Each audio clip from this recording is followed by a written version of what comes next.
Bardzo serdecznie witam Państwa na spotkaniu. I would like to welcome you to the meeting titled People of the Rainbow, LGBT plus and the Identity of Young People. And I would like to ask the audience to move a bit closer to the stage because we would like you to get involved into the panel. We will be trying to talk you into things, and it's easier to talk with people when they are closer. So please come as close as you can, because we would like to have a nice, close discussions. We would like you to become our allies. We would like to make a bond with you to make sure that you will always come back. Cecylia Jakubczak, she is a PR manager and communication manager of the Campaign Against Homophobia. Zuzanna Karcz, she's a program member of the Open Eyes Economy Summit. She is involved in the project LGBT plus schools, and Kacper Potępski, he's from Kraków. He's an influencer, an activist, and I cover for Anton Ambroziak, who didn't manage to come from Warsaw. It's not that I got rid of Anton. I will try to replace him. How do you like the title of the People of the Rainbow? Are you such people, Cecylia?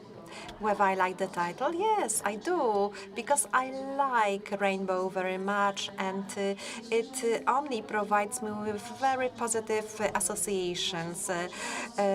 Rainbow has lots of colors, and our community, our allies, are people of many colors, of different stories, identities, so I am always for the rainbow.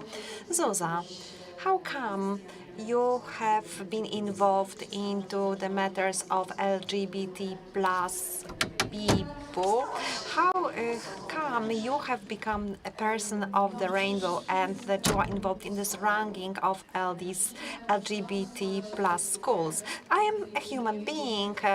My personality consists of many features, and my sexual orientation is one of these features, so I decided that it is worth acting for my own rights. As regards the ranking of the schools, well, the awareness, well, I do know that there is huge violence against people who have different sexual identities. And I met Dominic Kutz, who is an author, an initiator of this ranking. The first rankings were conducted in Warsaw, so in his hometown. So I decided to join this initiative because I would like to make sure that schools are not only covered by rankings on mathematics, Polish language, or natural sciences. I would like to have the situation in Poland when we start talking about relations in schools. You have used the word violence. This word contains a lot of meanings. I think that recently it has lost its strength because we use it so often. When you are talking about violence against LGBT plus people at schools, what does it mean? We are adults, we don't know schools, we do not experience the feelings of children, and we should know what's happening at schools. I would like to tell you about my experience because it's a good example which shows what violence and exclusion are. I was in my secondary school. I was a very active person when I was a schoolgirl. So one day I went to school and I suffered a lot of hatred, a lot of hate. So people were criticizing me due to this activity within LGBT+. So I was walking down the school corridor and I could see that everybody was turning their backs to me, and it wasn't easy. That experience was not the hardest experience I have ever had when you are non-heterosexual person. And I think it's very illustrative. It shows how excluded we are, that we feel lonely. And it shouldn't be like this. Schools can be friendly and open to people like me, and they can listen to us when we talk about our needs. Cecylia, you have all the data because you are a representative of KPH. What is happening to Polish rainbow people? Our research demonstrates, we did this research together with the Transfusion Foundation, Lambda Association in Warsaw and University of Warsaw. 70% of the LGBT community experience violence. Physical violence, so they are beaten up, they are attacked, physically attacked. There is also psychological violence. Offensive language is used, or people just turn their backs to LGBT people. So the peers reject some such people from their community. 70%. It's a high number. So young LGBT young people often think about suicide more often than non-LGBT people. People should smile, and they do not smile. They consider whether they should maybe die. So whenever I hear of such cases, I feel very guilty as an adult, and I feel that we have disappointed these young people. How did you disappoint them? Well, because we had so much time to prepare to people like Zuza, to prepare the world where the education system will be adapted to include all types of students. And instead of doing this, we were looking at some internal wars. We were looking at different campaigns, insufficient campaigns. They were not sufficient tools to use against, to convince politicians. So I feel that I am a disappointment. I disappointed them, and now we have very little time to fix this situation. Kacper, did you feel disappointed by the older generation of LGBT activists? I don't think I have ever considered it. I have become the rainbow person when I have discovered my sexual identity, and when I felt that I'm completely lonely. Because, well, when I discovered my identity, there was nothing about it on the internet. There was no information how to behave in some situations which at the time seemed so difficult to me. So, for example, how to show my ID card, which includes data on the gender, on the sex I had when I was born, and my appearance is different. Now these things are quite simple, but at the time, before, I was lonely. I was all on my own, but I met some people who have supported me from the very moment when I discovered my identity, my real identity. And before, I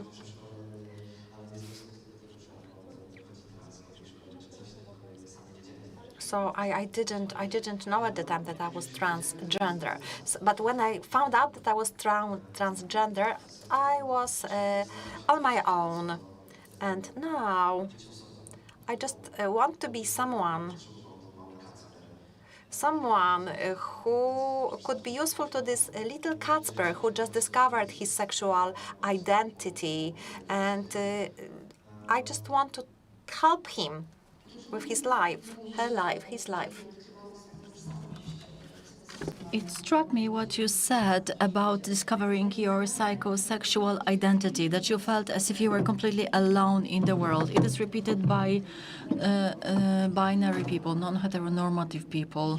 Why, after so many years of being aware that not the whole world is heteronormative, people who discover they are different in inverted commas feel that they are alone?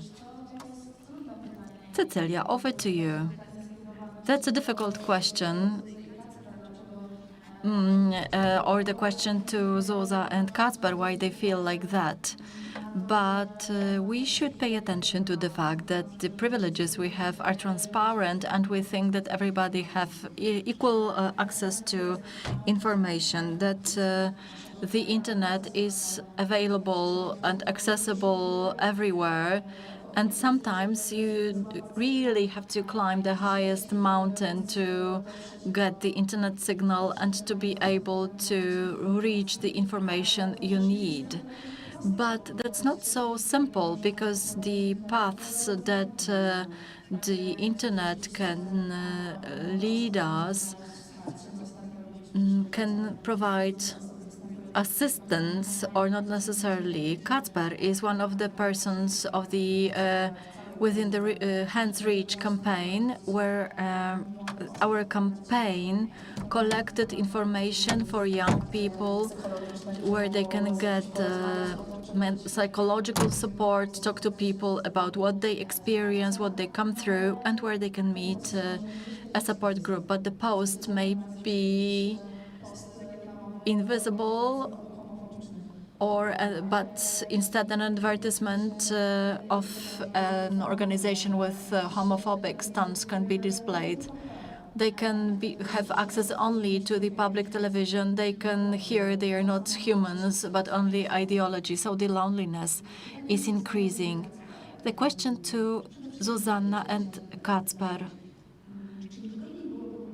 wouldn't it be easy to enjoy that you completed the transition process, that you can lead the new life without remembering your own name, your old identity?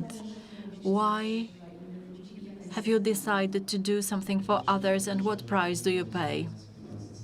First and foremost, at a certain stage of my transition, I realized that I don't want to live in fear until the end of my life, that at a certain point in time I meet somebody from my past, somebody who knows about my transition, and when I'm not ready for it, somebody will come and remember that I'm transsexual. I wanted to come to terms. The moment where I am should be used as a privilege. Recently, Olszewski wrote that the moment in which I am is a privilege, that I can come out without fear, without being excluded, without being afraid that I would lose money. Now I am an independent person, and I am surrounded by those who support me. So on the one hand, I was afraid to be afraid for all my life, and never knowing when somebody can reveal my old identity, be accused of cheating people, and not being myself when I am myself. And on the other hand, I felt the power that I am who I am, that I don't have to be concerned about the physical aspect of my body, about my documents. And consequently, I got a lot from the people, so I can use the energy I got to help other people like me. Yeah, a round of applause, ladies and gentlemen.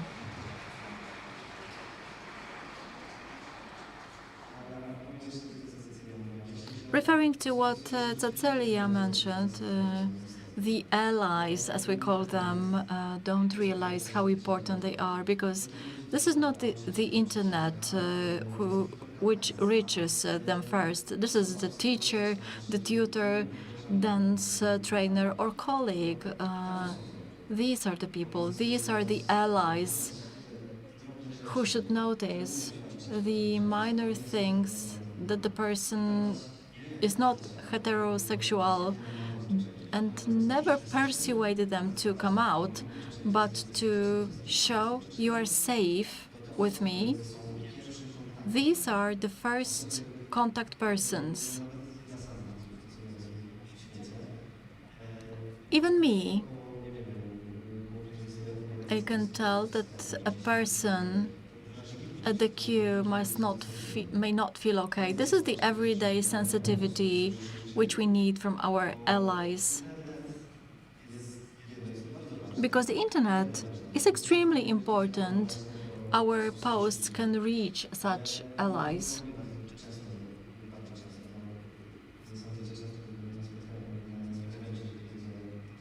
But very often, people write to me, these are teachers who noticed they could have a transsexual, non-heteronormative child, and what they should do in order for the child to feel safe at school. Typically, it's enough to have a sticker, I support rainbows, just asking about pronouns, telling something in between the lines for the person to feel safe, to feel at home. I am an adult, quite self-confident, but I feel safe when I can see the rainbow in a restaurant, in a place where I go.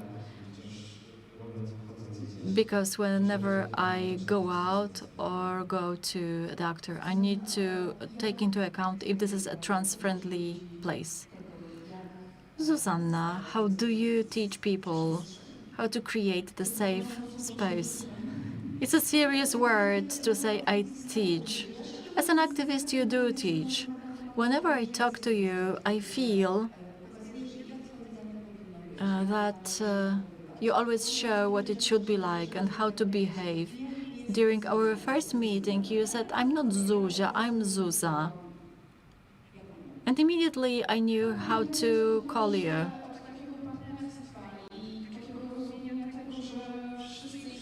It's about understanding that we are all equal, that we have our identity. That's what I begin with, that we all have our sexual identity, regardless of what it is. This is the fundamental thing. It's not about non-heteronormative people, but other identity. I don't want to deviate from the core topic, because this is the place where we can talk about non-heteronormative people. Whenever there is openness at school for rainbow people, I like this notion, I like this term, it will stay with us. It's much easier to manage diversity and to understand and to perceive it as an advantage and not a defect of a certain community. So openness comes first. I remember a lesson in my secondary school.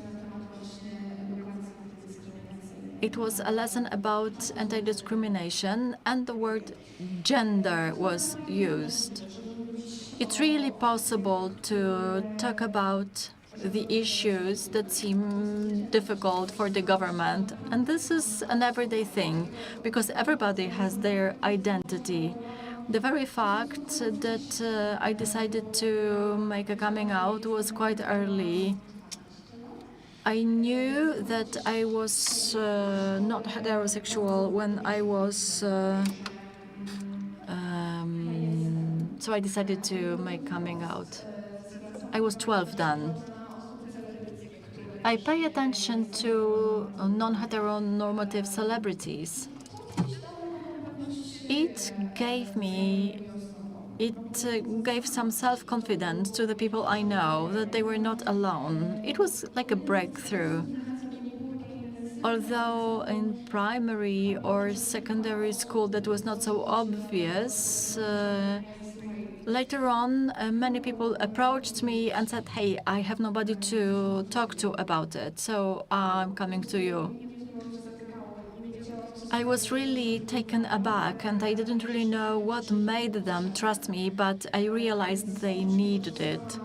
So apart from the fact that I needed support myself, I became an ally for all these people, and it turned out to be extremely important.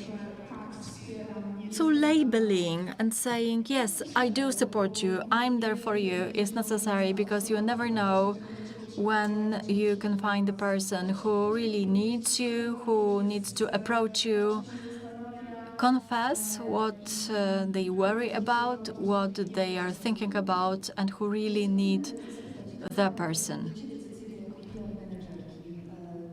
Cecylia, the question to you, as a manager of a campaign against homophobia, is there any discussion going on about how to tell about non-heteronormative people who can simply understand what it's all about? And this is for people who don't really know the word, who, when hear gender, imagine a monster because they were persuaded to perceive it like that. And the people who have to, who need a definition using the different words. If they live in the Podkarpackie region and watch only the public television, they should become at least understanding, if not allies. From the point of view of the campaign against homophobia, it's important for LGBT plus people to talk about LGBT plus people. That's the first step, and something that we in our campaign pay a lot of attention to. Translating it onto the debate about women's rights is that we can see 5 gentlemen, a male facilitator, and a priest talking about women's rights. We don't want to repeat this pattern, so it's important to create some space for the members of this community as an organization which turned 20 yesterday. I can say that we managed to build a strong brand which is recognized and respected. We take advantage of it, giving room to other people to talk. This is important to use the language which is simple, transparent, and understandable. According to a number of research, if you don't understand something, you either respond with aggression, laughing at it, or simply resist to maintain your opinion on the adequate level. That is why it's important to choose the right words to explain everything clearly and to build your own rainbow dictionary so as not to lose your own personality, lose your ego, and adapt by force. In 2020, after the events in August in Krakowskie Przedmieście, we all learned a lesson on non-binary people owing to Margot. She did not take care of the comfort of those who were listening to him, but she wanted to be herself. We want to strengthen it. The time of reproaches has ended. We should no longer adapt. We should no longer dance to the music others play for us, because being queer is excellent. It's a great thing.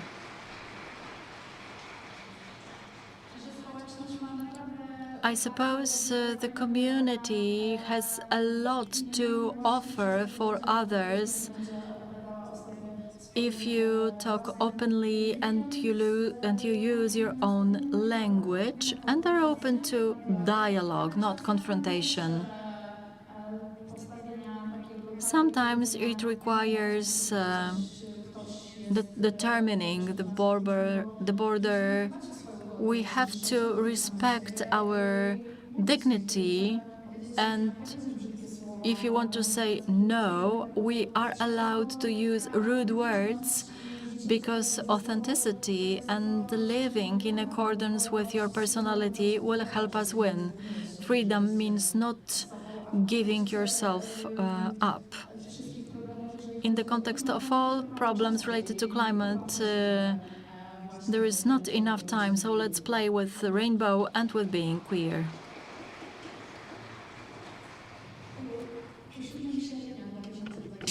After the 7th of August 2020, very often activists LGBT plus told me that it was a turning point when the community felt proud and strong. Do you think that this diagnosis is right, and whether that was the time when, for the first time, queer people showed what Cecylia has just described, that they are the way they are, that they do not request their rights but demand them, and they want to get them right now. They don't want to hear, you have to wait, you have to be patient. This is their time. They want to live the way they want to live. Kacper, off to you. I think that after those events, our circles, our people felt energy to act. But of course, everybody has their own way to fight for their rights. People fight the way they need, the way they feel. They are fighting for their space. So there were people who started fighting in the streets. I do admire them. I am making plans. I'm providing some bottom-up assistance because I've got a different space. And I think the events of the last year, the Polish Stonewall and the case of Margot, they were absolutely important in our community. We stopped asking, we stopped adjusting, we stopped pretending that we do not exist. So I'm very happy. I can see that from the last year, many non-binary people just went into the streets. They told their stories. They were using their own pronouns. There is a website which provides very good information that not everybody has the pronouns him, his, her. So we stopped accepting these inequalities, and also we started being grateful for all these coming outs. I feel gratitude and pride when people are coming out, and I am proud that these people actually are able to trust me and sometimes for the first time express who they are, what they feel. So I am very happy of the last year's events, and we will continue our fight for ourselves. When we were talking about our expectations of this meeting, the meeting with you, you all said that you would like this meeting to be a meeting, and at the end of this meeting, people will understand what it means to be an ally, how to be someone on whom other people can rely on. Maybe, you do not have to have a sticker, I'm LGBT, or there is a rainbow in my home. Who is a wise ally? And what is not a wise alliance? Cecylia, explain the participants.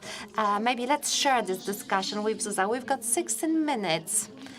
And probably there will be question time. So provide short answers, and then we will take some questions. Okay, so I will present the first feature. A feature that should characterize a good ally: awareness of the privileges you have. The privilege of heterosexual person is not visible in non-heterosexual people. So the privilege is very important, so people should know how to use it wisely. And I'm always saying that we have to move while sitting on a bench. So let's make some space for these people. Let's allow them to speak about themselves. Let's listen to them and let's learn from them. And let's not be unwilling if we do not understand something. And let's not get offended if we do not like some information we do not like.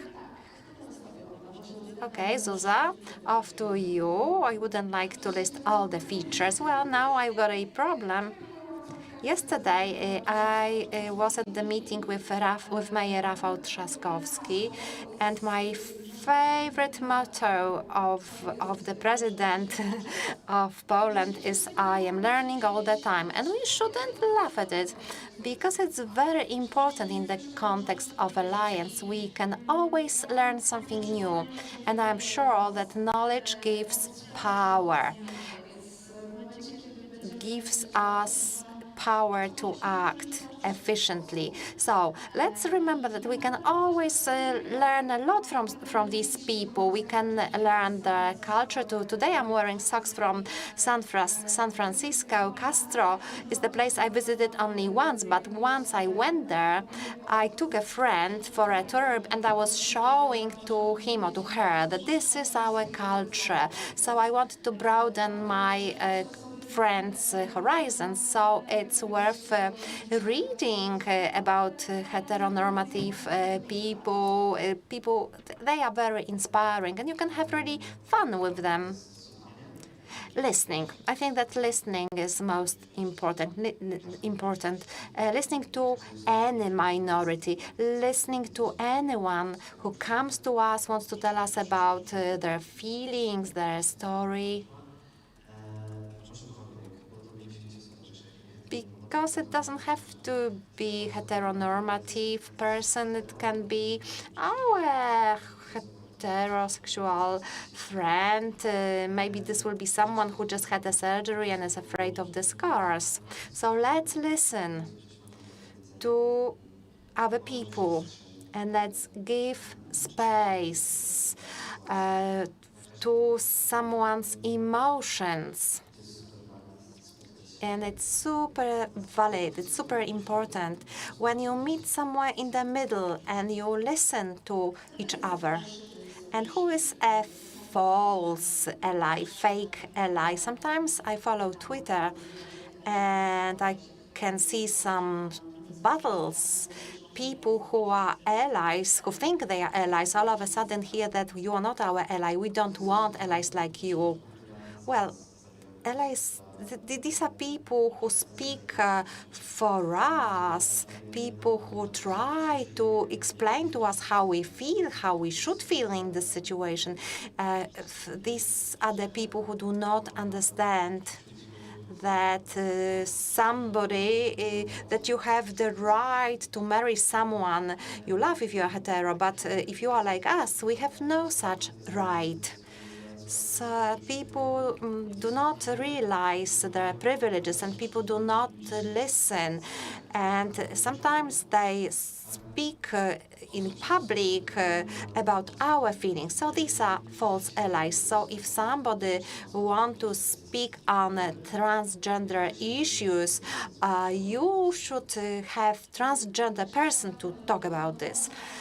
I would like to follow up what Kacper has just said. From my perspective, it's not that we want allies to ban, to tell them that never speak for us. But in the situation when you are invited to panels on LGBT, maybe first ask whether the participants will include LGBT people. And make sure that such meetings have been prepared in the way that you are not taking the space of someone who is a gay, binary person or lesbian. I think this topic has been exhausted. Oh, okay, I will add a sentence. Being an ally is a great thing, I think. And it's necessary when we understand the world as a diverse place and the rainbow people. Well, I really love this term, rainbow people. So this is the place where we discover we are not on our own and not everything is black and white. Are there any questions to the rainbow people? Okay, there is someone over there who wants to ask the question. Please pass the mic. Hello again, Marcin Adamusiak. Well, I am quite scared because it's not going to be a question. I feel quite depressed that I'm afraid to contribute. Why? Because I'm a heteronormative person.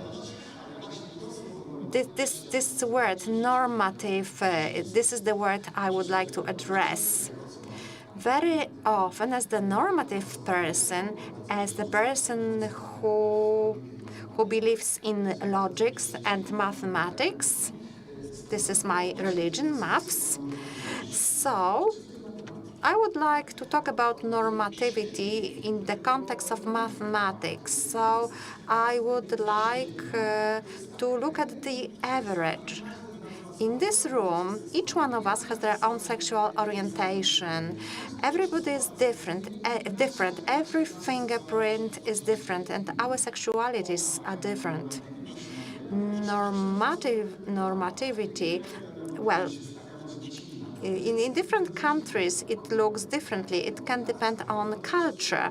So I'd like to put it in the context of mathematics. I don't know any other cultures. I wouldn't like to insult anyone. I wouldn't like to impose my opinion.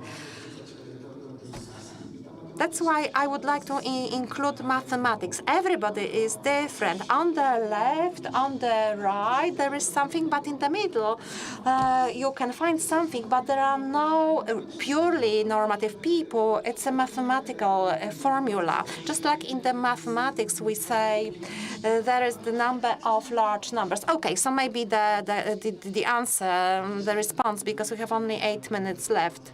Heteronormativity is discussed here in the context of our upbringing, that we heard from the very beginning that we are either man or woman. We should give birth to children so that the children can bring us a glass of water when we old, that we have to wear this kind of clothes and we have to think this way.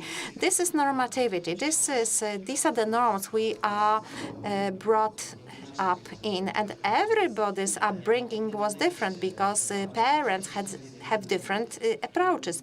But there is one main theme that when we old, we have to have children to give us a glass of water. Nobody tells us that we have to live our life happily, that we should help other people. We are not taught sensitivity. We are taught how to live our lives according to some standards invented by God knows whom.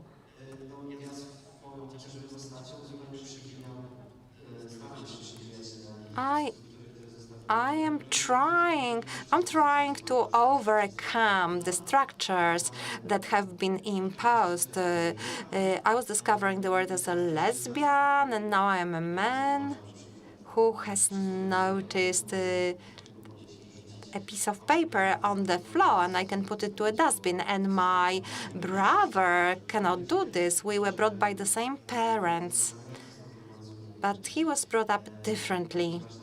This is important to act against the standards, so that we have to know who we are.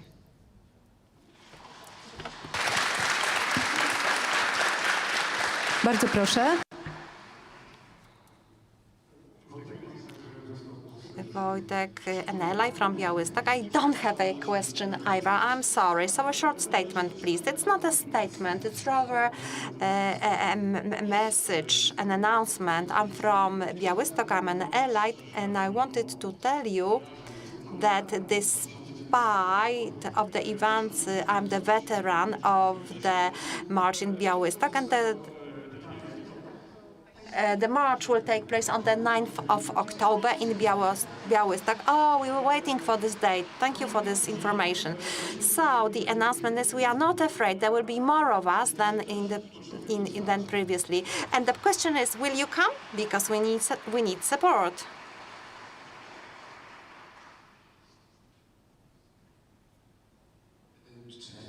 Hello, I am Robert. I'm from Wachów, and I've got the following question.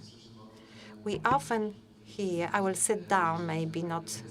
We often hear that LGBT is an ideology, and then people say, no, it's not true. But of course, there are different people who utter these answers. I would like to talk about institutionalization. We were talking about Margot.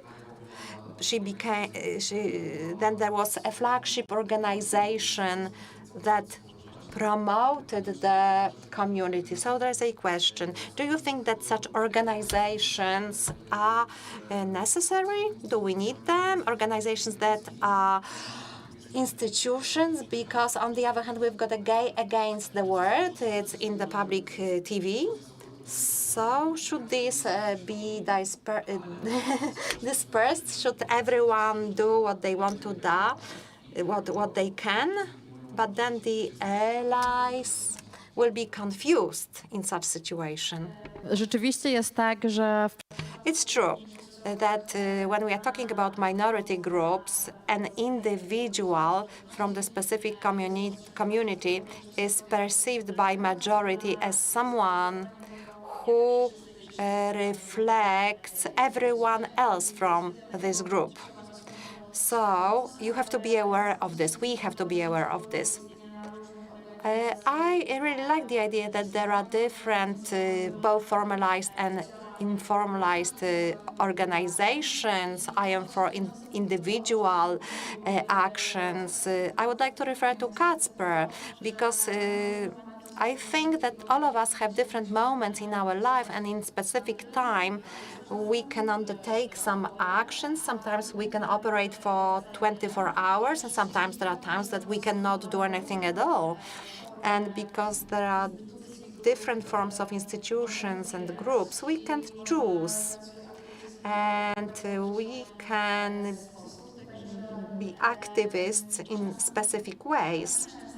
Quite often, our organization is asked, what do we think about such a radical organization? I don't think it's radical, stop bzdurom, whether we don't think it's harmful. I think that what they did was very needed for the activists because they moved the borderline, what is allowed and what is not allowed. And my personal perspective, I was relieved.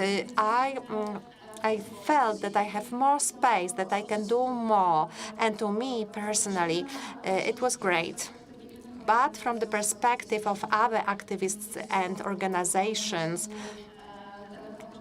which are within my reach by phone or email, they had similar opinions. So an individual is perceived a representative of the overall group. Well, it requires work by allies. So, for example, media can do a good job for us.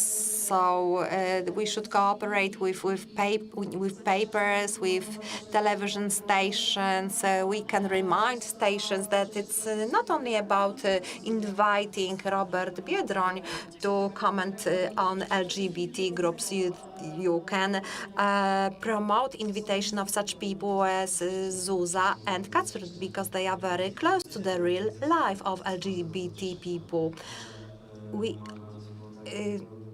Margot was a very popular story. Everybody have known about it. So she burst the bubble. Before, people were not brave enough to do it. So normative people, some normative people thought that it wasn't nice, it was very impolite, but Margot burst the bubble, and it was great. It was a relief. Organizing these actions is very important. In my daily contact with people who need help,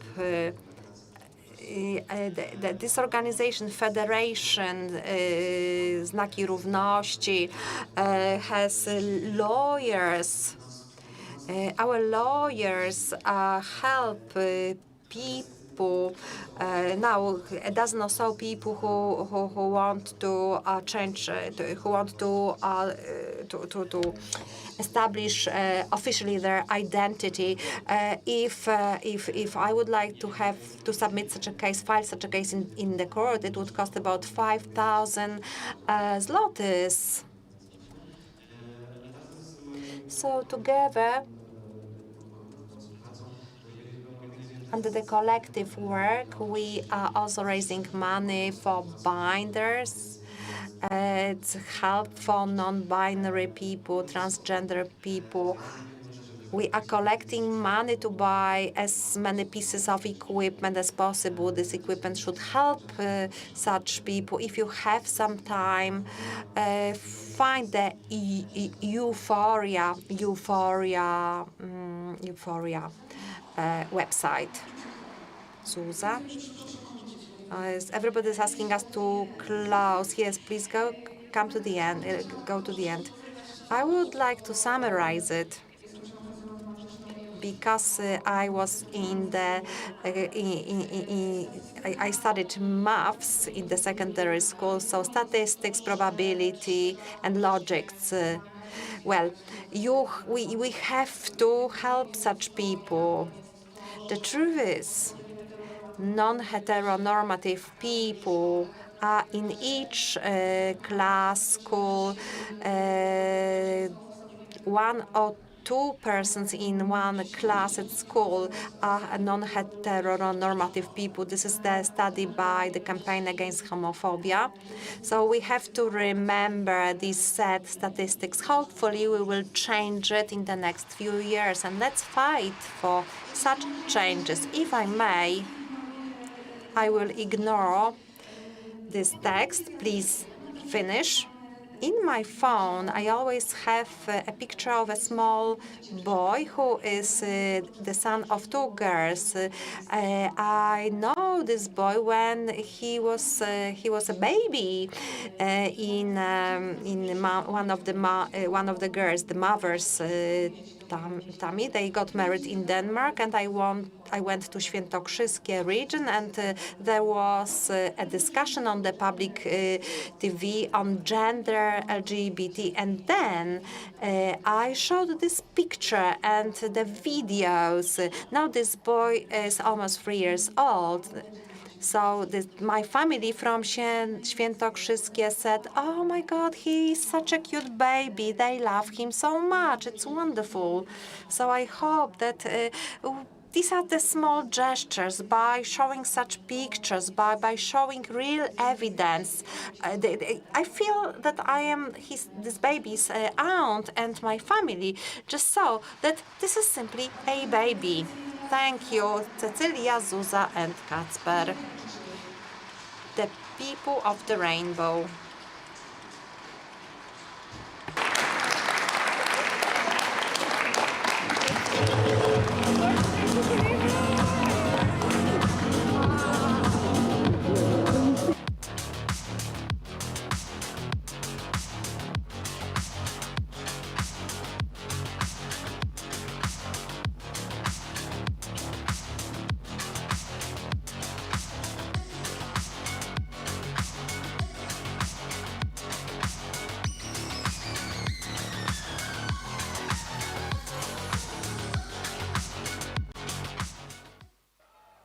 It's not always easy to recognize. It may look like this, or like this. It may be a burden, but it is a responsibility that we embrace nonetheless. But if it means this for one person and this for someone else, Maybe it ultimately means being there for one another. It isn't handed to us, but we know where to find it and how it feels, how it tastes, and what it sounds like when we finally have it. It means different things to different people, but for many, it means everything. And if we all fight for it, it will eventually bring us together.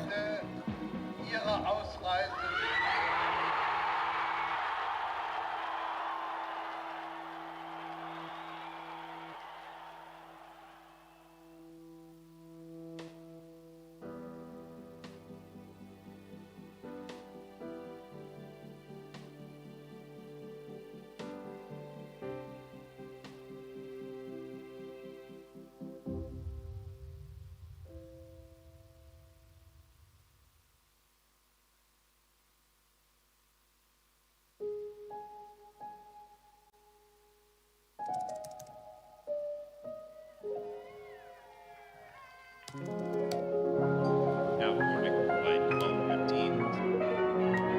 You may now kiss the bride.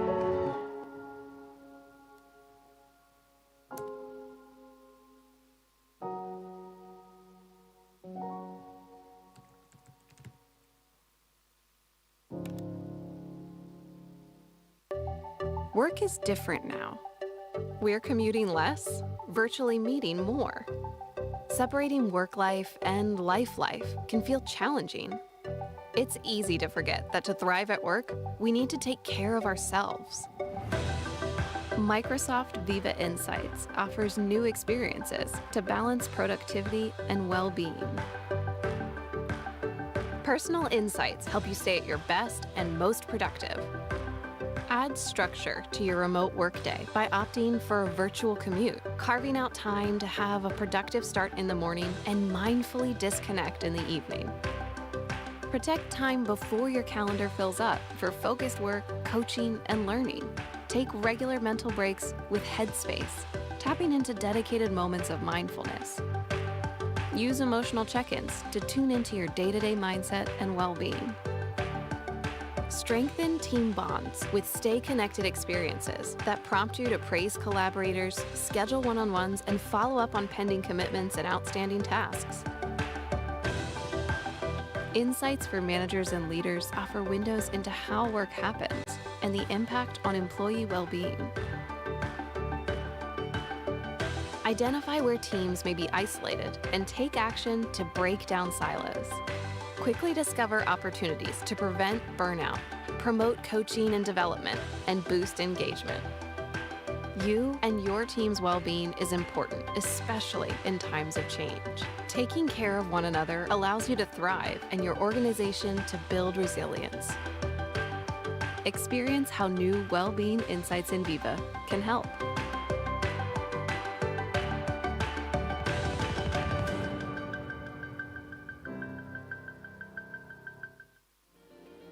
Liberté Talks. To, co ważne. Seria Liberté Talks realizowana jest dzięki wsparciu Google oraz Państwa darowizną. Na podcast Książki z Puentą zaprasza Magdalena Melnyk.